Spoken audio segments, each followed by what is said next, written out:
ఆసుపత్రి నత్తనడకన సాగి ఈ ప్రాంత ప్రజల ఆరోగ్య యోగక్షేమాల గురించి కాకుండా ఓట్లు సీట్లకు 100 పడకల ఆసుపత్రి ప్రారంభోత్సవాన్ని వాడుకొని ఎన్నికల ముందు 23 ఎన్నికల ముందు ఓపెన్ చేసింది తప్ప ఏ ఇన్ఫ్రాస్ట్రక్చర్ లేదు. డాక్టర్లు లేవు, సూదులు లేవు, గుండెలు లేవు, మందులు లేవు, నర్సులు లేరు.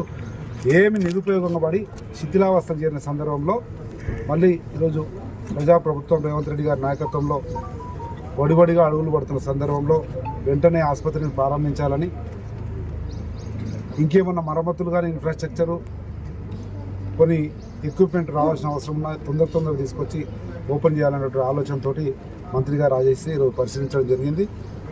చాలా సంతోషం అనిపిస్తుంది. నిజంగా మనసు నిండా ఆనందం ఉంది. ఏడాదిన్నర కాలంలోనే ప్రభుత్వము మంత్రి గారు డాక్టర్లను ఇచ్చి, బెడ్స్ని ఇచ్చి, అన్నిటినిచ్చి